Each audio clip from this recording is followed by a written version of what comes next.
को क्या मेरे पे दया भी नहीं आई कि मतलब मैं इतनी जुड़ी हुई थी, हमेशा से अपने आप से पहले संगठन को रखा, फिर भी उन लोगों ने मेरे को मौका नहीं दिया। मैंने हर आखिरी कोशिश करी है, हर आखिरी कोशिश, मैंने हाथ तक जोड़े कि भैया मेरी गलती तो बता दो कि मेरे को मौका क्यों नहीं मिल रहा, मैंने ऐसा क्या पाप। लहरों से लड़के कभी नौका पार नहीं होती, मेहनत करने वालों की कभी हार नहीं होती। ये पंक्ति, ये जो लाइनें आप मेरे मुंह से सुन रहे हैं, ये एकदम सटीक हैं आज दिल्ली विश्वविद्यालय के उन चुनाव की तरफ जहां पर आज चर्चाएं हैं वो थमने का नाम नहीं ले रही हैं। और जिस चर्चा का एक अहम हिस्सा है वो उमांशी लांबा है, जिन्होंने 6 साल से निडर रूप से संगठन के लिए काम किया और फिर संगठन ने ही मुंह फेर लिया।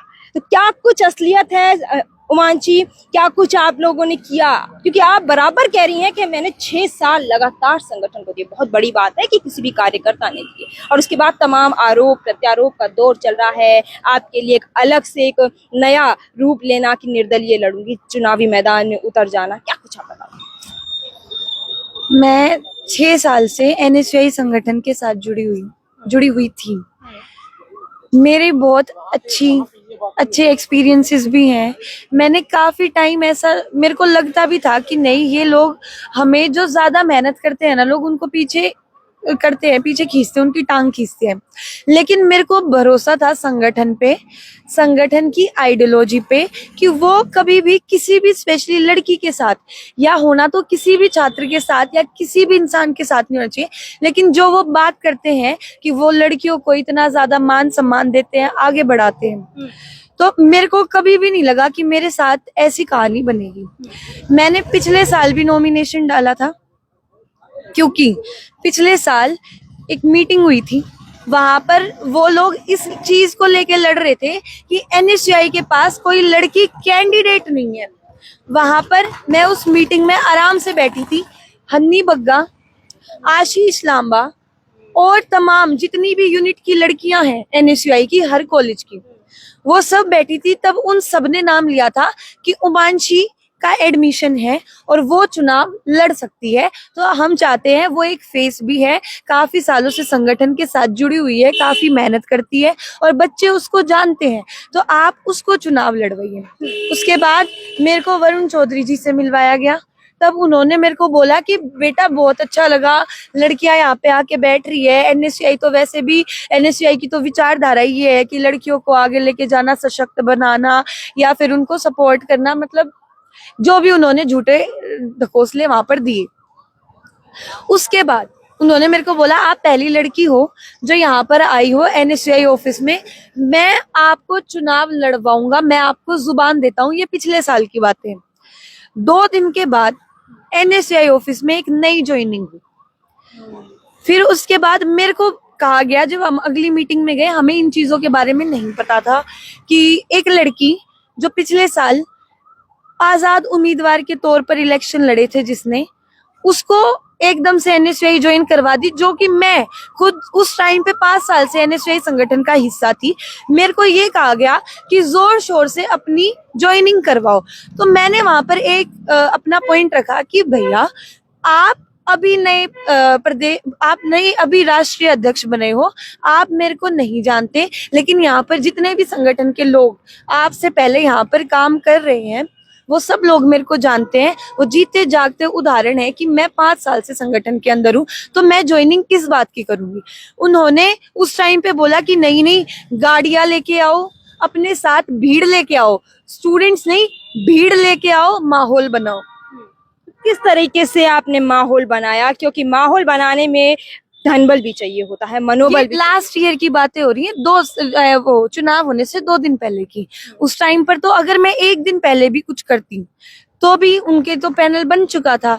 मैंने फिर भी नॉमिनेशन डाला कि मेरी एक तैयारी हो जाएगी अगले साल के लिए। वरुण भैया ने मेरे को बोला था, वहां पे रागिनी नायक, कन्हैया कुमार, आशीष लांबा, हन्नी बग्गा और भी कुछ तमाम एनएसयूआई के जुड़े हुए मेरे साथी वहां पर इंटरव्यू में बैठे थे। उन्होंने मेरे को बोला कि मैं आपको जुबान देता हूं कि अगले साल मैं आपको चुनाव हर हाल में लड़वाऊंगा, क्योंकि आप संगठन में सबसे ज्यादा पुरानी है। उसके बाद जब इस साल उसी दिन से मैंने जी तोड़ मेहनत करी है, संगठन के लिए भी और खुद के लिए भी। दिन रात लग के काम करा, बच्चों के बीच में रही, हमेशा हर किसी भी चीज से पीछे नहीं हटी संगठन के लिए। लेकिन एकदम से किसी नए बच्चे को लेके आया जाता है, उसकी ज्वाइनिंग होती है, फिर उसी तरीके से फिर मेरे से दोबारा बोला गया कि आप इतनी गाड़ियां लेके आए हैं, इतने बच्चे लेके आए हैं, एक भी बच्चा ज्वाइनिंग में स्टूडेंट नहीं था, सारे खरीदे हुए बच्चे थे। इसने माहौल बनाया है, ये तो इसकी तो रील चल गई, इसकी पीआर इतनी स्ट्रांग है, तो हम इसको मतलब वहां पर वो बातें हो रही थी, मेरे को थोड़ा बहुत आइडिया था कि ये लोग मेरे साथ गड़बड़ करेंगे, लेकिन फिर भी संगठन की विचारधारा पर भरोसा रखते हुए मैं अपने काम पे लगी रही, अपना काम करती रही। उसके बाद 3-4 दिन पहले से ही इन लोगों ने हमसे बात करनी छोड़ दी। हम NSCI ऑफिस में जा रहे हैं, मैं कभी भी वरुण चौधरी से मिलने की कोशिश करती, अपनी कुर्सी से खड़ा हो जाता, गेट की तरफ आ जाता, और तभी 10 सेकंड 20 सेकंड 10 से 20 सेकंड तो अगर कोई रास्ते पे रास्ता पूछता है ना, उसके साथ लग जाते हैं। उसको तो वो इतना इनसिक्योर हो जाता था कमरे में घुसे, हाँ नहीं बहुत अच्छी मेहनत करो, चलो मेरे को ना कहीं निकलना है या बाहर लोग वेट कर रहे हैं, मैं आपसे बाद में बात करूंगा, नहीं तुम अच्छी मेहनत कर रहे हो, माहौल बनाओ, 25 30 40 गाड़ियां घुमा, इतने बच्चे लेके आ, अपने साथ भीड़ दिखा, स्टूडेंट्स मत दिखा, भीड़ दिखा, अपनी पीआर पे काम कर, इन सारी चीजों का मेरे को बोला गया। फिर भी मैंने नॉमिनेशन डाला इस उम्मीद के साथ कि जितने मेरे NSCI के साथी हैं वो लोग मेरे साथ खड़े हुए हैं, तो मैं नॉमिनेशन डालती हूँ, मैं चुनाव लड़ूंगी। मैंने हर आखिरी कोशिश करी है, हर आखिरी कोशिश, मैंने हाथ तक जोड़े कि भैया मेरी गलती तो बता दो कि मेरे को मौका क्यों नहीं मिल रहा, मैंने ऐसा क्या पाप कर दिया। जो 5 लोग एक नए बच्चे के लिए रेजिग्नेशन लेटर लेके बैठे, जिसने संगठन के लिए कुछ भी नहीं करा, जो एक प्रोटेस्ट, मेंस्ट्रुअल लीव का एक प्रोटेस्ट हुआ, जहां पर ये बोला गया है कि प्रोटेस्ट के बेसिस पे टिकट दी गई है।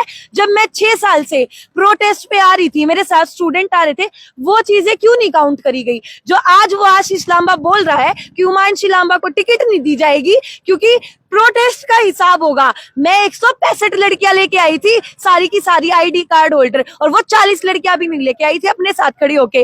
अंदर डीन ऑफिस में रौनक खत्री मेरे पे हंस रहा है कि बहन आज तक NSCI में 165 लड़कियां, कोई लड़की या कोई भी जो संगठन के साथ जुड़ा हुआ है वो ला ही नहीं सकता, जिसको अपने संगठन के लोगों पर भरोसा नहीं कि वो अपने साथ इतने बच्चे जोड़ सकता है। आज वो लोग संगठन के ठेकेदार बन गए हैं। ठेकेदार क्यों कह रही हैं आप? क्या किस तरीके से ठेका ले लिया, किस बात का ले लिया? क्योंकि आपने पहले भी बोला कि मैं लड़की हूँ, लड़ सकती हूँ, और ये विचारधारा कहाँ से आई है ये हम भी जानते हैं और आप भी जानते हो। आपने आज भले ही निर्दलीय ताल ठोक दिया है, चुनावी मैदान सज गया है, लेकिन आज भी आपकी विचारधारा उसी संगठन से है, और आप आज भी कह रही हैं कि मेरी संगठन से कोई दुश्मनी नहीं। संगठन के ठेकेदार वो इसलिए हुए जब मेरे को जरूरत थी। उन्होंने मेरे 6 साल की मेहनत 15 दिन के ऊपर वो कर लिया, जज कर लिया कि 6 साल की मेहनत और 15 दिन की पीआर, 15 दिन की भीड़, खरीदी हुई भीड़, 15 दिन की भाड़े की गाड़ियों ने डिसाइड कर दिया कि मैंने क्या काम कर रखा है और दूसरी ने क्या काम कर रखा है। संगठन के ठेकेदार इसलिए कह रही हूँ, जो रेजिग्नेशन लेटर लेके बैठे थे ना वहां पे कि अगर हुमांशी लांबा को चुनाव लड़वाया तो हम रिजाइन कर देंगे, तो वो तो ठेकेदार है ना संगठन के। जो रौनक खत्री झूठे दावे करता है कि मैं संगठन के लिए मैं इतना मजबूत हूँ, मैंने संगठन को, रौनक खत्री ये दावा करता है कि मेरे से पहले संगठन का कोई वजूद नहीं था। राहुल गांधी जी से मैं ये कहना चाहती हूँ, प्रियंका दीदी से, और जितनी भी कांग्रेस है, जितने भी NSCI के संगठन से जुड़े हुए लोग, वो ये दावा करता है, वो ये हर जगह पे वो NSCI पे हंसता है कि मेरे से पहले तो NSCI में कुछ दम ही नहीं था। जिसकी मम्मी ने वहां पर पार्टी में ये बोला कि 15,000 रुपए दो और मेरे बेटे की कैंपेनिंग करवाओ, जहां वहां पे मैं खुद थी, उस वीडियो में मैं खुद हूं, मैं आंटी के सामने हाथ जोड़ रही हूँ। वो ये कह रही है कि क्या है कांग्रेस, क्या है कांग्रेस, मेरे बेटे ने बनाई है कांग्रेस, मेरा बेटा अपने दम पे टिकट लेके आया, क्या है देवेंद्र यादव। ये बातें बोली है रौनक खत्री की मम्मी ने, जो आज देवेंद्र यादव अंकल ने भी मेरे से मुंह मोड़ लिया ना। मैं बताती हूँ असलियत, आप एक बार अपनी बेटी पे भरोसा करके देखते। आज ये स्थिति उमांशी की इसलिए हो गई है क्योंकि 6 साल तक एक संगठन पर भरोसा करा। उमांशी, आज स्थिति ये है कि रील और रियल को हम चूज करने में नहीं समझ पा रहे हैं कि क्या सही, क्योंकि आजकल आपको क्या लगता है राजनीति रियल डिपेंडेंट है जो धरातल पर काम कर रहा है, या फिर रील जो सोशल मीडिया पर पीआर? संगठन में अगर या दिल्ली यूनिवर्सिटी की बात करी जाऊं तो ये चीज बहुत गलत करी है, क्योंकि यहाँ पर सारे पढ़े लिखे लोग हैं, यहाँ पे स्टूडेंट्स हैं जिनको अपने रिप्रेजेंटेटिव इलेक्ट करने हैं, उनको पता है रील क्या है और रियल क्या है। तो रील में और रियल में डिफरेंस है, मान लिया, लेकिन फिर भी आप बार बार खुद कह रही है कि 15 दिन में सब हेरा फेरी हुई है। तो 15 दिन में ऐसा क्या था पीआर में जो आप नहीं कर पाए, क्योंकि वो 15 दिन तो आप भी लड़ी थी ना। 15 दिन की पीआर रौनक खत्री ने करवाई है, रौनक खत्री की पीआर लगी है। जिस लड़की ने संगठन ज्वाइन नहीं करा उसके लिए वरुण चौधरी इंस्टाग्राम के पोल्स पे वोट कर रहा है, तो क्या वो उसकी कैंडिडेट नहीं थी पर्सनल, या वो रौनक खत्री की कैंडिडेट नहीं थी पर्सनल? पूरे के पूरे एनएसयूआई को, पूरी की पूरी कांग्रेस को बेवकूफ बनाया है इन दो लोगों ने मिलके। और साथ के साथ बहती गंगा में हाथ आशीष लांबा धो गया, क्योंकि उसको मेरे से दिक्कत थी कि मैं उसके गांव की हूँ। झूठे दावे ठोकता है कि वो राजस्थानी है, वो दिल्ली का रहने वाला, कुतुबगढ़ गांव का रहने वाला मूल निवासी है, जो आज राजस्थान का ठेकेदार बना हुआ है, बच्चों को बेवकूफ बना रहा है, मूर्ख बना रहा है। तो क्या ये टिकट है वो बिकाऊ था? क्योंकि आपने भी बोला कि पर्सनलाइजिंग हुई, पर्सनल रिश्ते थे या जो भी था। देखिए, बिकाऊ तो वो बिल्कुल ही है, चाहे मैं ये नहीं कह रही कि पैसे लिए, लेकिन कुछ ना कुछ कहीं ना कहीं से तो प्रेशर आया ना। वो लोग एक जवाब दे सकते थे कि हमारी बेटी या हमारी बहन है उमांशी, क्योंकि मैं एनएसयूआई को जब हम वहां पर जाके खड़े होते हैं ना तो ऐसा बोला जाता है कि ये पूरा परिवार है, तो मैं वहां पे अपना परिवार समझ के वहां पर जुड़ी हुई थी। तो वो क्या मेरे लिए इतना नहीं कह सकते थे कि ठीक है, अगर एक नया बच्चा आया है उसकी मेहनत करवाएंगे, उसका हम पोटेंशियल देखेंगे। एक बच्ची 5 साल से 6 साल से संगठन के साथ जुड़ी हुई है, वो इतनी मेहनत कर रही है, तो हम उसको मौका देंगे। क्या वो इतना स्टैंड नहीं ले सकते थे? क्या आज मेरे साथ बच्चे नहीं जुड़े हुए? क्या आज मैं मजबूती से नहीं खड़ी अपने पैरों पर? या मैं आज अपने घर पे रोते रोते या अपने घर की 4 दीवारियों में छुप के बैठी हूँ? मैं लड़ूंगी, मैं लड़की हूं, मेरे को बिल्कुल भी कमजोर मत समझना। कितनी भी आप धमकियां दिलवा लो, कितना भी आप मेरे घर वालों के ऊपर प्रेशर बना लो, मैं अपने घर नहीं बैठूंगी, मैं आखिरी दम तक लड़ूंगी। आपने बोला धमकियां दी जा रही हैं, क्या कुछ अभी घर का माहौल है? कैसी स्थितियां हैं? वो पापा क्या कह रहे होंगे, भाई से क्या कह रहे होंगे, मैसेजेस क्या आ रहे होंगे? मेरा पूरा परिवार आज मेरे साथ खड़ा है कि अगर ऐसी जिद जो इतने सालों से कांग्रेस विचारधारा के हम लोग हैं, कभी से ही मेरे दादा परदादा या मेरे पापा, जितनी भी हमारी फैमिली है वो सब कांग्रेस से जुड़े हुए हैं। जब इतना हम लोगों ने कांग्रेस के लिए किया, तो क्या कांग्रेस हमारा स्टैंड नहीं ले सकती थी?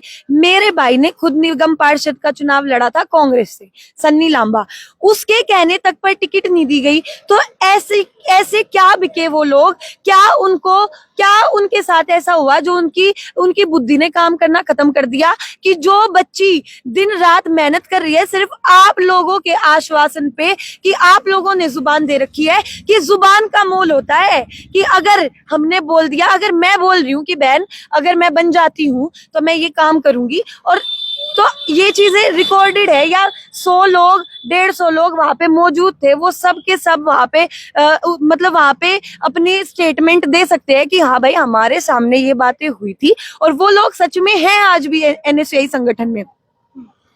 तो क्या उनको, चलो मेहनत नहीं, कुछ नहीं, किसी का भी प्रेशर आ रहा था, उन लोगों को क्या मेरे पे दया भी नहीं आई कि मतलब मैं इतनी जुड़ी हुई थी, हमेशा अपने आप से पहले संगठन को रखा, फिर भी उन लोगों ने मेरे को मौका नहीं दिया। वो रौनक खत्री जिसने 2 महीने भी कहा, वो तो पूरे साल निर्दलीय था, और फिर आखिर में जाके उसने एनएसयूआई ज्वाइन कर ली, CYSS का वो मेंबर था, उसकी फोटोज है केजरीवाल जी के साथ, पूरा का पूरा परिवार उनका आम आदमी पार्टी का है। आज वो संगठन का ठेकेदार बना हुआ है, आज वो ये स्टेटमेंट पास कर रहा है कि कोई भी टिकट बिकाऊ नहीं है। उमांशी लांबा को बधाई देता हूं, या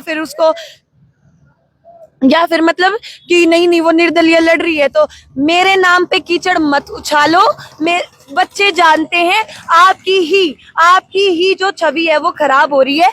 मैं बिल्कुल शांति से अपने आप को मजबूत कर रही हूँ, अपना चुनाव लड़ रही हूँ। कोई रौनक खत्री, कोई आशीष लांबा, कोई वरुण चौधरी कुछ नहीं होते मेरे बारे में कमेंट पास करने वाले। टिकट अलॉट अगर वो लोग मेरे बारे में कुछ भी स्टेटमेंट बोलते हैं तो उसके जिम्मेदार वो खुद होंगे, उसका जवाब छात्र देंगे। तो इस चीज को अगर आप संगठन में है, संगठन के दायरे में रह के काम करिएगा।